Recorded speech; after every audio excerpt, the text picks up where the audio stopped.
Please tell me, how did it start? True necessity is the mother of all invention. What does Starya actually do? Instead of you buying a new electric scooter that would cost you 1.35 to 1.85 lakhs, give me a old scooter. I will make your scooter new for half the price.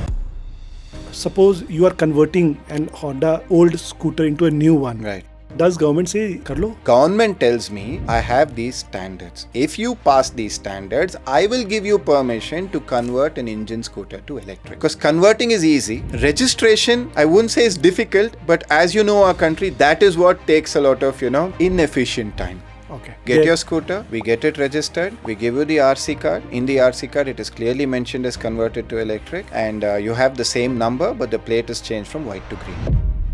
Is there any compliance related to the old engine that you take scooter? Yes. The government says that I need to give them a scrap certificate because they don't want people to misuse the engine chassis numbers. What are those 2-3 problems that you see in a big scale and you want to solve it? Obviously, the reduction of charging time. I always did not understand.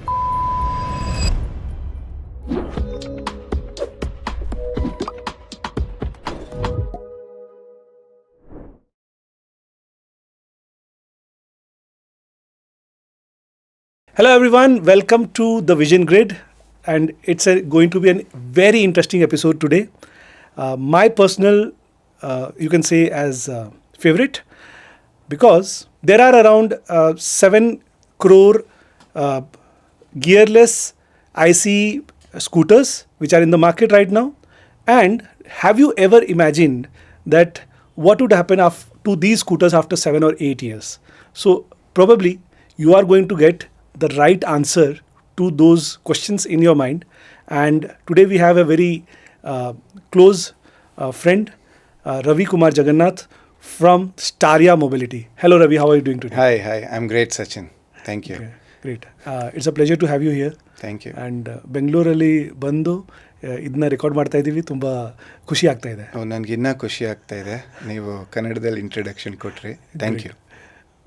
Welcome. Okay. So Ravi, how it all started? That's my first ice-breaking question. Generally, I ask to founders. Right. So generally, if you are facing some problem, sometimes you feel that this problem I am facing and I need to solve it. True. Right. True. So please tell me, how did it start? Yeah, absolutely. True necessity is the mother of all invention, for sure. So we started. Officially, our company was incorporated July 2018.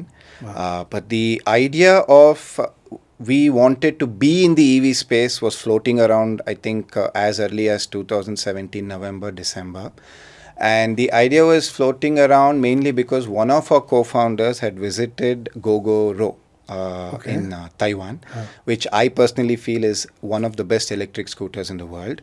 So one of my co-founders had a chance of, visiting Taiwan and going to, I think Gogoro had an exhibition or something of that sort, where he saw the, scooter and he came back. And during that time, I was, running the first startup that I had founded, Ivory Motors, during this 2017 phase.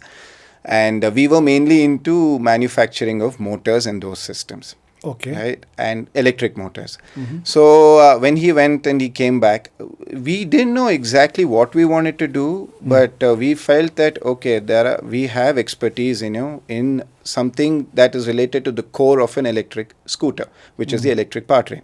So that's how it casually started. So we actually wanted to be electric powertrain manufacturers, because at that point of time, now maybe quite a few have cropped up, but at that point of time, there were almost very, very few people who manufactured. Yeah, Mostly thank you. I didn't want to say no one to sound pompous, but yes, there were very, very few or almost no one who manufactured their own powertrain, both the motor and, controller. And that is what we wanted to do, because that was the obvious gap that, we saw, because we did know, because by 17-18 Tesla was already in the market for 7 to 8 years, and we did know EV is the future. So we knew that this is the space we had to tap.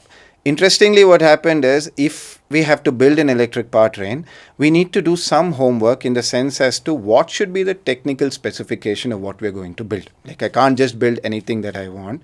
So then we realized, if we have to build an electric powertrain, let us keep the specification closest to the highest selling two-wheelers in the country.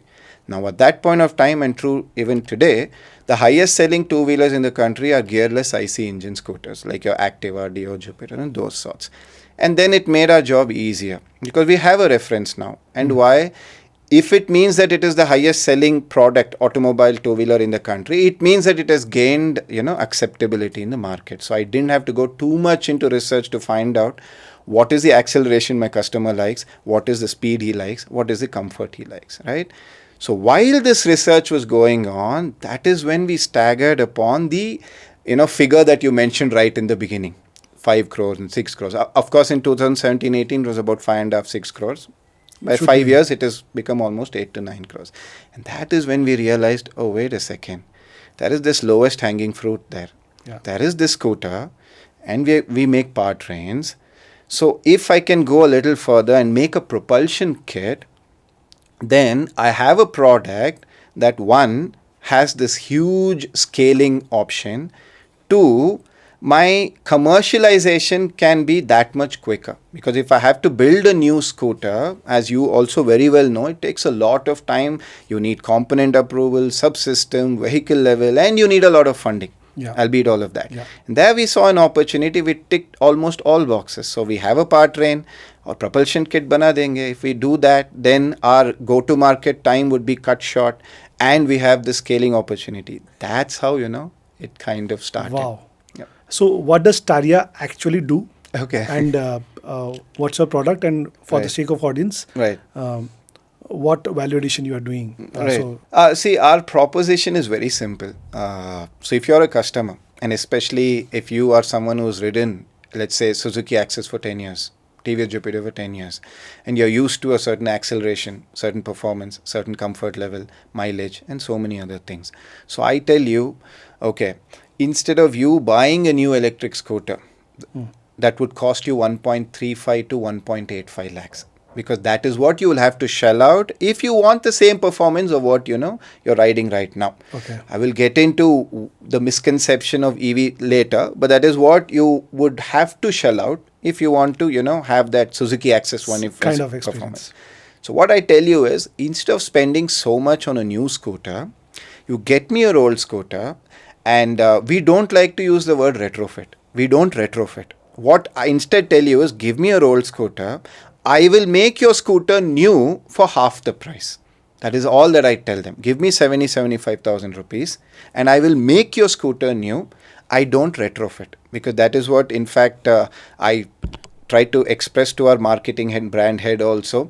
Please stop using the word retrofit, because that is a customer's proposition. And if you press further, if the customer presses further and say, what do you mean? ಏನಪ್ಪ ಹಳೇದ್ ತರ್ತೆ ಹೊಸ in Kannada slang, ಹಳೇದ್ ತ ಹೊಸದ್ ಮಾಡ್ತಾ ಇದೀವಿ. No, ಅಷ್ಟೇ ಅಲ್ಲ.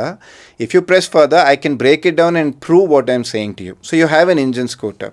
I can break down an engine scooter into 4 main, subsystems.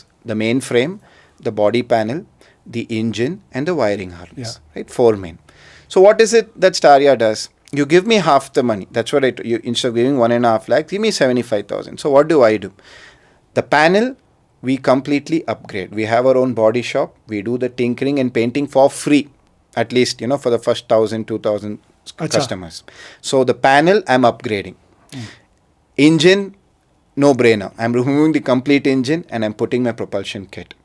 Wiring harness, I'm changing. Out of the 4, I'm changing 3 things and making it new. The frame I can't, because RTO won't allow me. If not, I would have done that also. So basically what I tell them is, don't assume that you're getting something old and why should I spend something for something so old. We are not getting a hub motor from China and putting it into your wheel. What we're doing is, we're basically telling you, don't spend 1.5 lakhs on a new scooter today. I'm not telling you never spend it. I will complete my sentence after that. All I'm telling you is, wait boss, the EV ecosystem is going to mature.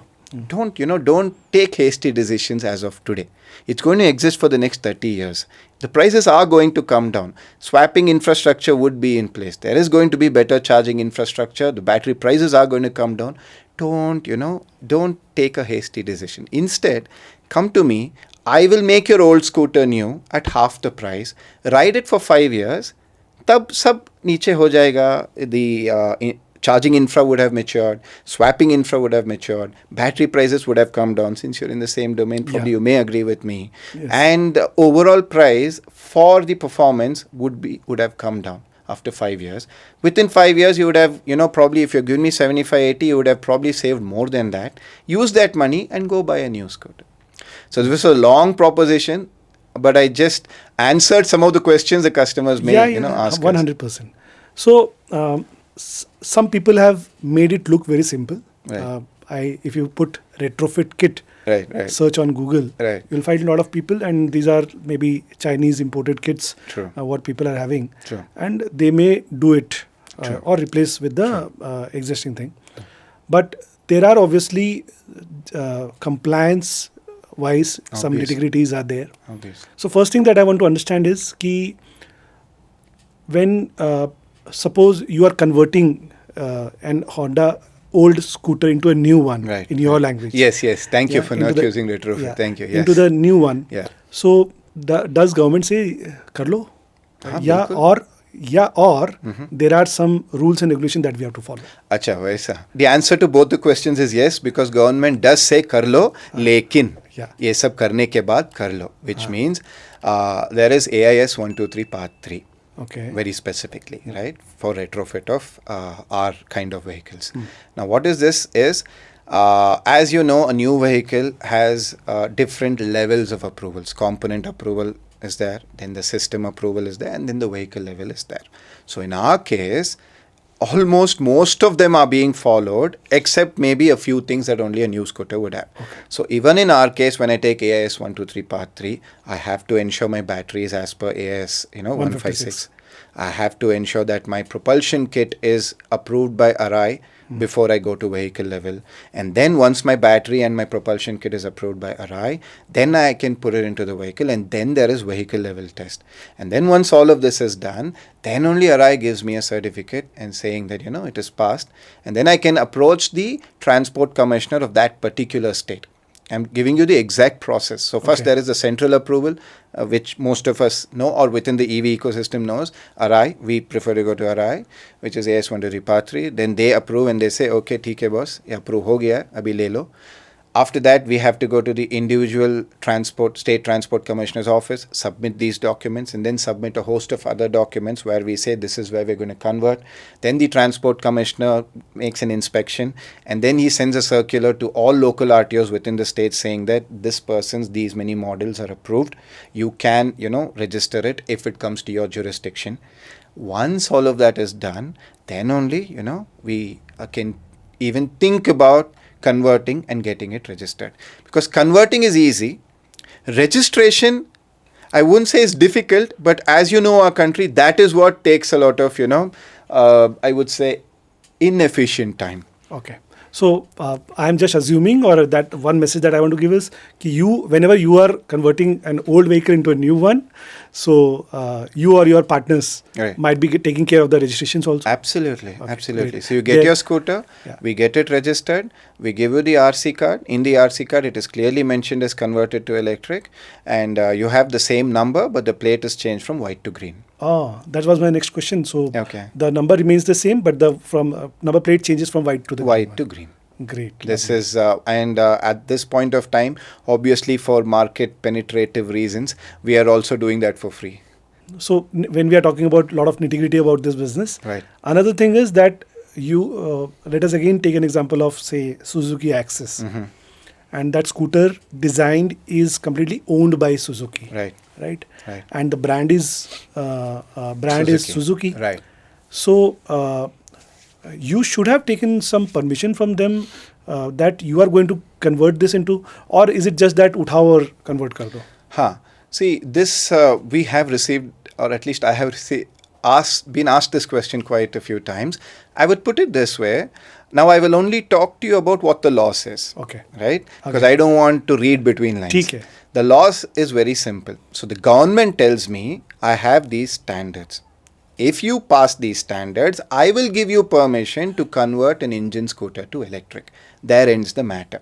So government give me permission. He is also giving me permission to register. Okay. Now, what is it that the OEM may get offended? May get. Again, this is an may kind of an answer Okay. is if I use his logos or if I use his brand image to promote my product. When I say so, all my marketing material, if I don't know if people have noticed, we don't have the OEM's logo on it. Neither do we take credit for what the OEM has built. When I say the frame, I am deeply indebted to the OEM manufacturers for designing such high quality frames. That's I never that's deny that. amazing. Yeah. And I don't take credit for that. That's why I gave you the 4 split. I say the frame remains the same. Yeah. And I would go as further as to say I am not intelligent enough to change the frame design because it is perfect the way it is. No, and you have. I want to add here is you have taken that courage comes from there. Ki even after using a vehicle for say 6-7 years, Right. something, Right. and still if someone is thinking of converting it, that means you trust on the ruggedness and the Absolutely. quality of whatever frame it is. Absolutely. If anything, the OEMs must take it as a compliment that we are willing to, convert an old scooter into new, keeping their original frame design the same. That's actually a compliment to the Yes, OEMs. 100%. Yeah. Yes. So that's the answer to whether the OEM should be involved or not. As per law, need not. But I need to take care and ensure that I don't take credit unnecessarily for the work No, they no, have take done, it. and I don't use their marketing and logo for my marketing purposes. Okay. So, is there any compliance related to the old engine that you take it out Right. from the scooter? Yes, very much so. But unfortunately or fortunately, the government says that I need to give them a scrap certificate if I have to get it registered by RTO, because they don't want people to misuse the engine chassis numbers for various things that happen within the country, maybe I get all it. the, I would say, the negative aspects of using an automobile. They don't want the engine to be used for that. So by law, I have to show them the engine scrap certificate. Wow. Then only they can, give it to me. In fact, we go ahead and tell the customer, boss, if you want to keep the engine, please keep it. Just give me the scrap certificate. Do what you want with it. Give me the scrap certificate and give me 2000 rupees extra. Because engine scrap mera hai. And as you know, startups, they're always under loss. So because we have a dealer distributor model, and I'm being very honest with you, whatever margin I'm giving my dealer and distributor is the money that I make from selling the engine scrap. Right? So all I tell the customer is, if you want to keep the engine, there are 2 things. One, you give me the certificate and your price is going to be, say, 2,500 more. That's Great. Yeah. Great. So, basically, all these questions are being asked because it's not a normal. Matlab, there are compliances, there are a lot of nitty-gritties of the business, Obvious, yes. and it's not a simple thing. Yes, right? of course. If you want to do legitimately, True, true. if something needs to be done illegitimately, then a lot of ways are there, right? Yes, So yes. doing legitimately, and if someone, Right. when I'm talking to you, the kind of you are an authority. Whether you can rely or not, that is their choice. Right? Absolutely, sir. See, all bureaucracy aside, the government have set regulations keeping, safety and those guidelines in mind. Of course, in our country, there are a lot of bureaucracy and things take time. All these things are there. But at the end of the day, if you, strain all of the bureaucracy out of a strainer, what the residue that is left is the technical nitty-gritties that the government has put in place to ensure consumers' safety. And if someone decides to bypass that, neither the government nor in the regional transport office, nor for that matter of fact, anybody else can be, held responsible. And that is where we take pride in what we do. Like I said, we were incorporated July 2018, but we started commercialization only by November 2023. So that is 5 years of R&D, not only developing the powertrain and the propulsion kit from scratch. We hold about 4 patents for the tech that we have developed, Wow. right from mechanical to the electrical to one on the electronic side as well. Apart from building it from scratch, we took a lot of time to ensure that we have the proper approvals to bring, the product on road. I think we haven't bypassed any rule there is. In fact, AS048 is what we had first got approved, but then once the standard changed to 156, we're also in the process of getting that also converted to 156 as well. So yes, reliability does play a huge role, and I think if we follow what the government regulations have said, you should be in safe hands. Great. So, Ravi, there are, as we discussed, around like more than 8 crore of two-wheelers, Right. which are ICE engines and gearless scooters, Right. right? Right. And I see personally there is a huge potential of this business. True. But still, what I see is this conversion business had not taken a pace till now. True. True. So, what are the challenges do you think that Right. either you are facing it directly? Right. Uh, Me and my audience would love to have a raw discussion. Absolutely. Okay, so can we understand more about this? Yeah, yeah, absolutely. We have spoken to, I think, 6,500 plus customers so far. Okay. From the time, November 1st, 2021 was the first time, we opened up our product to the public to come see, have a feel. So from that time till today, we have spoken to at least 6,500 plus customers. And when I say 6,500 plus customers, these are people who have either visited us or called us out of their own interest. Out of all of these customers that we have spoken to, I would say there are two important reasons as to why probably prima facie it looks like a market that should have, adopted the fastest by now. Unfortunately, it is the slowest, like you mentioned. There are two main reasons, at least that I personally feel, right? Others may differ within our ecosystem. One is obviously the price. And the second is the feeling that they're just, converting something old into something older or maybe relatively new. Mm-hmm. So one is a tangible perception, which is the price, and the second is an intangible perception that. So yeah, the one is what is the life of the product that we've designed. I would say it is easily 10 years with minor maintenance. And the second answer is what is it that the RTO tells you. So what is the extension that they give you? They give 5 years. Okay. Whereas my product is built to at least last for 10 years with minor maintenance. However, the warranty on our products we give warranty on the motor, the controller, and the chassis that we have built. These are the three things. Apart from that, the belt we give warranty for about 5,000 kilometers. We recommend that it is changed every 5,000 kilometers, which is minor maintenance, which costs about 650 rupees, not more than that. Apart from that, like I said, we've designed a product to at least last for 10 years without any major overhaul. Middle and lower middle class, for whom some of them may not have good credit scores. So we have options for both category of people. Got it. And how do you see B2B market, and does your product fit to that market wherein last mile deliveries are happening? This point of time, we have not specifically targeted them. However, I would put it this way, 3 to 4 months from today, we are going to have a tie-up with two of the largest swapping partners, networking partners within the country. One is an MNC and one is Indian. I would give that much of a clue. The reason I'm saying this to this, question is that be it, last mile delivery or be it my target my audience who right now are coming to me, which is middle and lower middle class, one thing is certain that we need to remove the battery pack cost out of the electric vehicle. Wow. And this is something that I'm not saying today. Probably there was an article 6 years ago, 2019 is here, 6 years ago, where a local newspaper, Vijay Karnataka, had done an article of what we were doing, because at that point of time, we started this retrofit concept. They found it interesting. The reason I'm bringing that up is because if anybody looks back at that article, even at that point, what I told the gentlemen who were interviewing us is that unless and until we don't remove the battery pack cost out of an electric vehicle, it's not going to be lucrative. Either we have to be dependent on government subsidies or we have to be under tremendous loss, for both of which are beyond the control of simple startups like us. We are not, hugely funded startups. But if simple startups like us also have to grow, even at that point of time, I did maintain the battery pack price needs to be out of an EV scooter, simply because an energy producing equipment cannot be bought up front.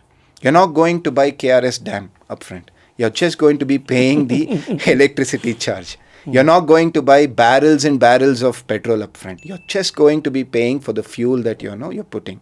That's how energy works. You can't And you should not, ask the consumer to pay For the for plant. the energy producing equipment upfront, because it is going to be capex intensive, especially to a price sensitive market like ours. The reason I'm saying all these things is probably when we, associate with these two largest swapping network partners in India, we have a business model where we now say, okay, boss, you have an old scooter, get it to me, I will make it new at 35,000 rupees. To answer your question, I am not going to differentiate between whether he's a gig worker or whether he's a B2C. I am going to give you an amazing scooter at 35,000. If that is going to suit the gig workers model, we're definitely going to work around it and create a team to penetrate that as well. Lovely. Great.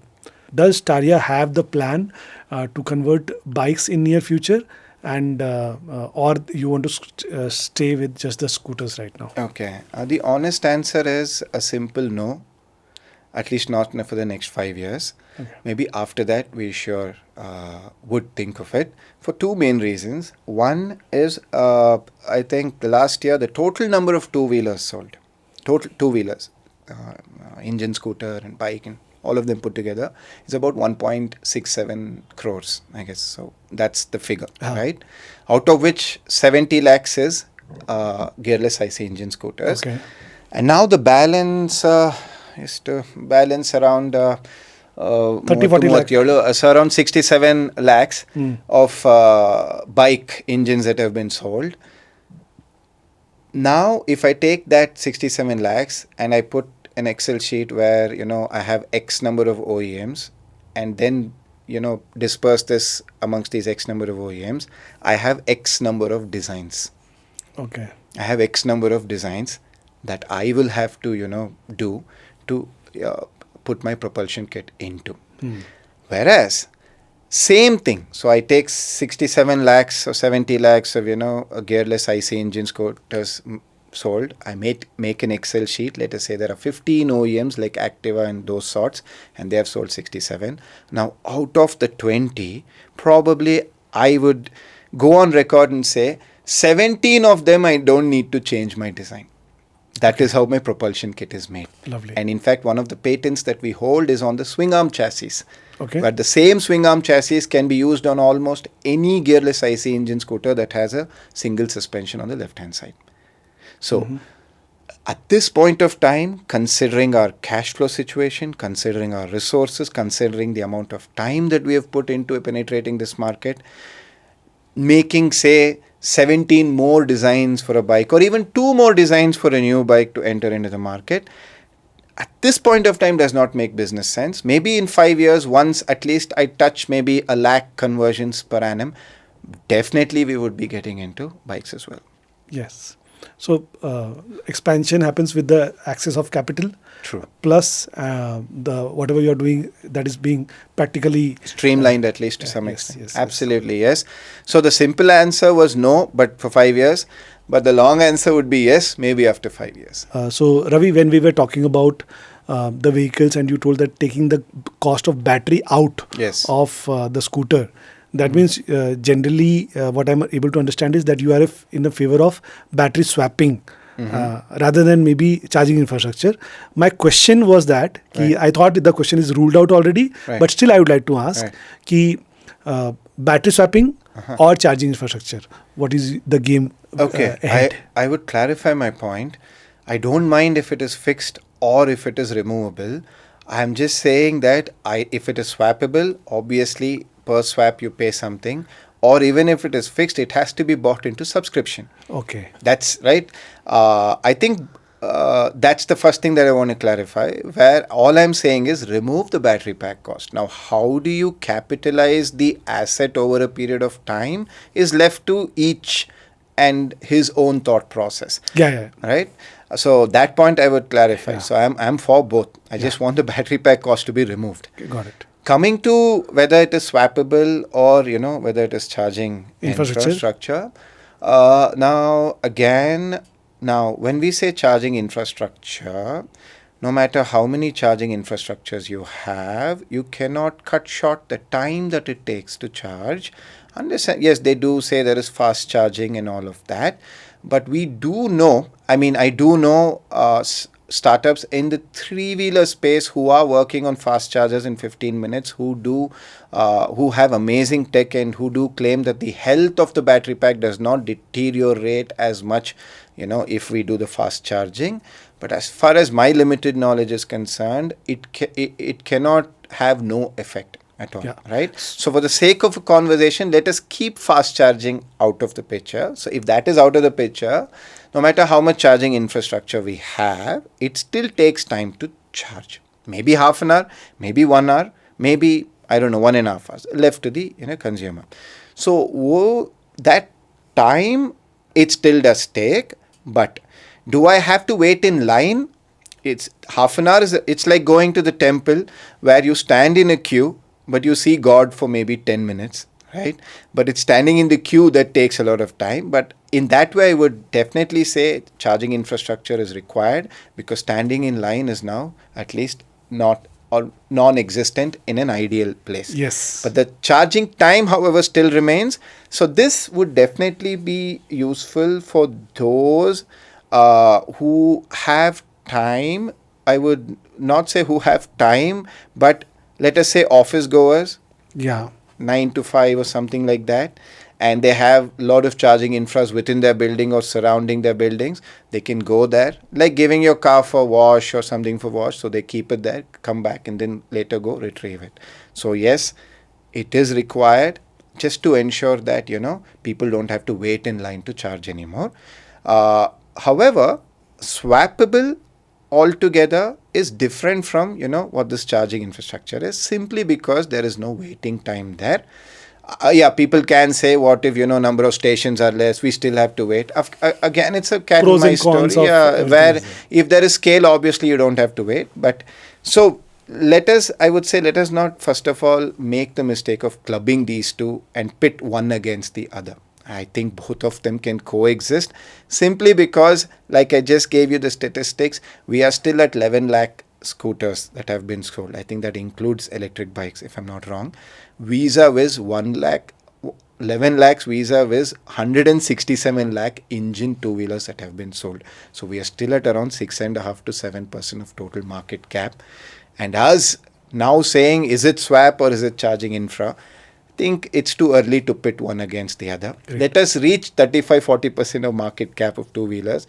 Then probably all of us would be in a better place to say which one would have or which one is working best. At this point of time, I think both have enough space. I think there is enough to go around. Yeah. So Ravi, you are solving a problem of the EV industry. Right. One problem you are solving, that first thing is that when a two-wheeler is already used, Right. rather than it going for a scrap or recycling, you are making it ready to use for its second life. Right. And obviously there is a need. That's why you are solving that problem, or there is a problem you see. Right. What are other problems that you see which you will solve, maybe not today or tomorrow, but what are those 2-3 problems that you see in a big scale, Right. and you want to solve it? Obviously, the reduction of charging time, which we just discussed, Okay. right, without it having detrimental effect on the life cycle of a cell. That is definitely something that I would love to solve, which probably would then put the debate to rest, whether swapping or charging. That's definitely one of the areas. The second one, which I just did mention to you, which is less of a technical but more of a I would say a commercial or a financial business side of things, where I would love to see the energy producing equipment put on subscription for sure, because I think that is the way forward. That is something from a business side of things that I would have loved to solve. I think these are probably the top 2 gaps that I probably would have loved to put my hands on. Okay. 15 Now, minutes. another interesting question that I ask is, Yes. what are those problems that you see which you are not going to solve it, Right. because that doesn't come under your core area, Right. but you wish that your friends who are founders Right. in the same industry, Okay. you want them to solve this problem? Yes. What I would probably like some of my new electric scooter manufacturers to solve, maybe a very silly thing, but this is something that I have observed, easily solvable by them, is can they create a tangible visual difference when they are making new scooters. What I mean by that is, which I would love for my industry friends to solve, may sound very silly, but this is something that we have observed, or I have observed, and I'll tell you what I mean by that. So, you do know Luna, right? I think we are, E at Luna least I am a or little old enough to remember the 100%. Luna, right? And now you have Ntorq and all of that. So you won't have a person. So what is happening within the EV industry? I don't know. Some of my friends may agree or not agree, but this is what I'm seeing: is that the EV consumer has the habit of lumping all EV scooters together and just calling them EV. What I mean by that is, an engine scooter consumer or an engine consumer would not come and tell you, boss, I'm getting Luna at 20,000 rupees. Why are you asking me 1.2 lakhs for Ntorq? Nobody in his right sense is going to talk that way, because everybody knows a Luna has this top speed and this is the power of the engine and this is what it is, blah, blah, blah, and all those things. And everybody knows an Ntorq, this is what it is. But if you observe within the EV industry, what is happening is a 500 watt scooter and an 8 kilowatt scooter looks the same. That is why I said it's a silly thing, but probably there are some undercurrents there, because we are talking to a consumer who's a visual creature, right? More than anything else. And if you see, they have the habit of clubbing 500 watt system and 8 kilowatt system simply because they all look the same. And because of that, what is happening is, not just me, many people who are manufacturing high-end electric scooters who don't have major funding or major funders backing them are finding it difficult to explain to the customer, you can't compare them like that, right? But the Indian consumer just says that ಅದ್ರಲ್ಲೂ ಎರಡು ಚಕ್ರ ಇದೆ, ಇದರಲ್ಲೂ ಇದೆ, ಅದರಲ್ಲೂ motor ಇದರಲ್ಲಿದೆ, ನಿಮ್ದೇನಿದೆ ನೋಡಕ್ಕೆ ಒಂದೇ. It's Canada, I hope, right? Yeah, They all look and feel the same. Why are you asking me 70,000 more, right? By the time I explain, no boss, you sit on it, you ride it, you come back, then you will know. It may sound silly, but this, what I have seen, has a profound effect in the way the Indian consumer is thinking. Now, this is not something that I can solve, because I am in the converting old scooter to new, and unfortunately the OEM will not give me permission to change the design of the panels. Can we create a campaign where we educate the consumer about what he's getting into, so that he does not, club all of it into one package and say, this is what it is. So another discussion generally we have with our founders is, there are two theories that follow Right. when you are building a startup, and especially into electric vehicle industry. That is buy or build, right? So either you are buying a technology, it can be motor controller or something, right. or you are building it from scratch. Right. When you are building it from scratch, obviously it takes a lot of time, True. energy, True. team, and a lot of things, True. right? True. And when you are buying a technology, obviously you are buying it from an expert who has Right. already Right. worked on it for a Right. sufficient time. True. So what do you advocate for in this? Okay, that's a great question. See, it all depends on what your company stands for and what is your USP. Now, if I am getting all my parts from somewhere and assembling and giving it to you, I cannot tell the USP of my company is acceleration and speed, because you have already set the entry barrier so low that you can't claim that as an USP. However, if you are a gig working aggregator platform, right? So let us say I'm a startup where I have a financier who is going to give me money to put X number of electric scooter on his balance sheet assets. So I am asset light, because he, using my platform, is giving an opportunity to the gig workers to lease the scooters from them, right? Don't want to get too technically financial terms here, but something like that. And then, so the aggregator says, was my USP is not the tech inside the product. I'm not claiming my USP is the acceleration and blah, blah, blah. My USP is my ability to connect gig workers to financiers and have a common platform where he has an opportunity to choose what he wants, right? At that point of time, it would make no sense to build it from scratch. Okay. So I would again say it all depends on what your company stands for and what is the USP of your company. So if the USP of your company is the product related tech, then you have to build it from scratch. Got it. Otherwise, it makes no sense because the entry barrier is too low. So you are claiming I have this, I don't know, for example, I have a firmware which is version 2.65, the best in the world. And if you've actually got it from someone else, the other person can as well as go and get it from them and say, now this is my USB. So I would say, again, I'm not a diplomatic person, but the answers to this are quite diplomatic because there is no one answer to this. It completely depends on what your business stands for and what your USPs are and what is it. What does Starya stands for? Starya, the vision is very simple: to make cutting edge EV technology affordable. So you have cutting edge EV technology, and if I have to make it affordable, I have to build it from scratch. How does 2030 Right. looks like to you in the EV industry? E- And especially we are talking about obviously two-wheeler, three-wheeler kind of segment. Right, right.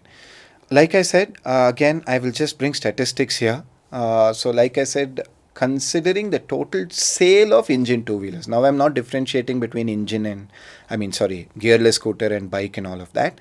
Considering the total sale as the latest one, which is about 167 lakhs, we are at around 11 lakhs, which is about 6 to 6.5%. So, statistically, I would say greater than 5% market cap generally means that general awareness and acceptability of the concept is now at a tipping point. Right? That's why I use statistics here. Until 5%, it means, do you really have a PMF? That's what it mainly means. But probably once you cross the 5% threshold, generally it is understood that yes, there is PMF. Now it all depends on how much support we get from the government, how much support we get from the ecosystem, how many things we can build from scratch and bring the tech in-house, how much I can lower my cost, and how much awareness, brand awareness of the individual company that I can create to take this 5% to maybe 65%, right? So by 2030, since we've already crossed the threshold of 5% in terms of total scooters sold, bikes and scooters sold, I would say by 2030, I think we would not be anywhere less than 16 to 17% of the total market cap, which is 167 lakhs into 0.16. I can't do that complicated mathematics in my mind right now, but somewhere near that figure is what I predict. And what about when policies like Delhi, Right, the way it is being framed, Okay. that complete B2B has to move electric in next Electric, right. 2026 maybe, right? So, and that kind of policies when are Right. approaching, then how do you see that? Okay, so I'll answer in two ways. The first is a simple one. If all governments adopt that policies, then by 2030, the 6% would probably be 45%, right?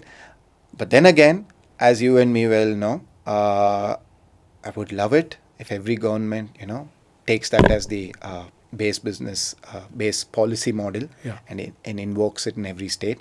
But you and I both know we live in a country which is an amazing country, but we are united and also differ by our own cultures and thought processes. So things take time. So ideally, yes. So 6% would be 45% if every government takes that. Mind you, I'm not saying 100%. I would say 6 to 45% if that happens. But then again, realistically, maybe after Delhi, I do see a few states adopting that. I won't name the states because I don't want states to stop giving me approval from their transport commissioner. But a few states would adopt that. Even if that happens, probably I see the 6% to probably jump to 20%. Okay. If we are lucky. Okay. So, what is one or two policy-wise help or subsidy kind of help, Right, or right. whatever, one or Right, two right, help that you are right. looking from the government of India? Oh, that's a beautiful question. That is something that we have dabbled quite a lot in the past. Again, I will bring statistics and figures to you, which most people would know. FAME 1, 2, 3 and put together, the total I think budget allotted was somewhere near 12,600 crores. I think FAME 3, they have not fully told us what the budget is, but just keeping a conservative figure and assuming just 300 crores in FAME 3, very, very low. Even with that, it is about 12,600 crores that the government has, allocated for FAME 1, 2 and 3. just to ensure ultimately the EV revolution catches on. Like a simple statement, right? Lovely, should have been done, has been done, beautiful. However, we have approached, again, I won't name names, but we have approached and spoken to ministers, both in central as well as state. Unfortunately, all their answers were a definite no in terms of subsidy for retrofit.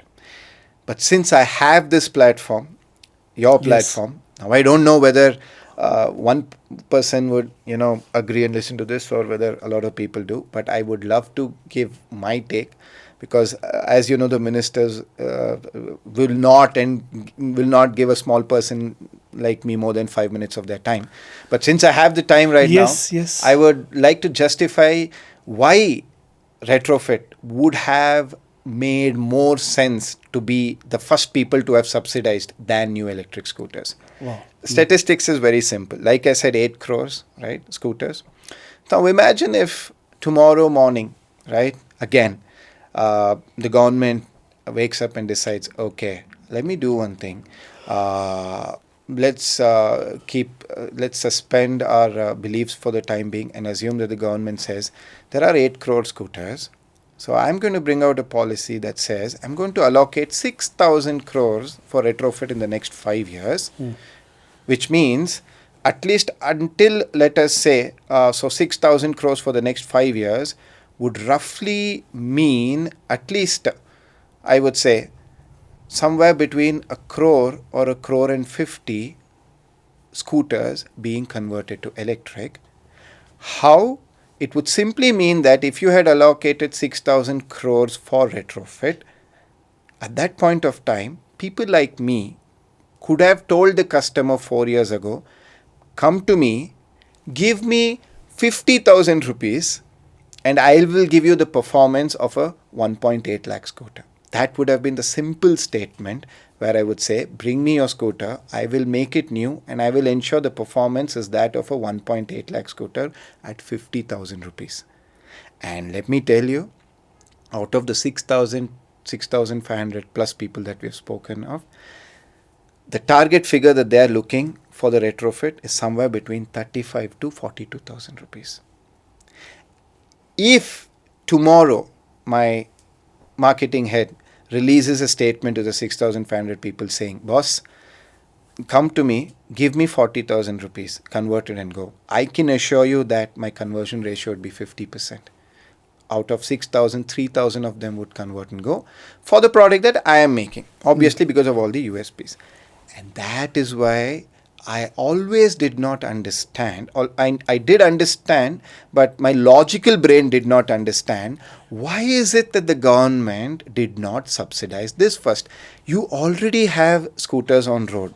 The new people have to go look for new customers. It's going to take time. This could have been a simple policy change saying that I'm going to keep aside 6,000 crores for the next 5 years. Anybody who owns an IC engine scooter will get, I think FAME 1 was 15,000 rupees per kilowatt hour. FAME 2 was 10,000. FAME 3, I think somewhere near the same. I don't even want that much. Give me half.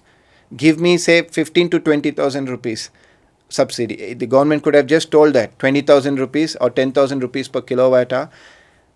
I could have sold my product at, say, 45,000 and given the performance of a 1.8 lakh electric scooter. Where, again, I'm not retrofitting, I'm making your scooter new. And that is something that my logical brain couldn't understand, but my other brain, my bureaucratic brain, understood it very well. This is the exact reason probably why, people are comprehensive doing that, because if I come out and say bring me your own scooter and give me 40,000, 45,000 and you can get the performance of a 1.5, 1.8 lakh scooter, do you really think the middle and lower middle class would opt for something else? Especially when I'm giving the painting, tinkering fee and I'm making a scooter look brand new at 40,000. Okay. So, Ravi, what we want to understand is that today companies like Ola or Ather are not profitable. Right. When we talk about the two-wheeler manufacturing. And they are not profitable, obviously, because their, suppose, example, costing is of 2 lakh rupees and they are themselves subsidizing it for, say, 1,70,000 rupees and they're selling the vehicles right now. and what they are believing Right. is this as they scale, Right. the cost of production would come down, Right. or they may change some tech and they will Right. bring the cost of production down, Right. and gradually they will be able to Right. make profits. Right. So how do you see the uh, propulsion kit of Right. Starya? Right. Can we expect some reducing of price Right. if it scales up? Okay. Firstly, I think 35,000 conversion is, I personally believe, low enough Yeah. if the swapping thing comes through, because the rest is, as you know, the battery cost. So 35,000, I still feel would still be lucrative enough. However, this I would answer in two parts very quickly. Number one, as you mentioned, as you probably also very well know, since you also run amazing companies. Yeah. So there is gross profit and then there is net profit. So what exactly are we talking about is the real question. Because if somebody is in gross loss, right, then the more he sells, the more he is going to lose. No question about it, right? But if somebody is in net loss, then you scaling can probably make you net positive. Okay. So it all depends on, because I've not seen the financials of the companies you've mentioned, but if they are in gross profit but net loss, I would completely agree. Scaling is the solution. The more you scale, probably the more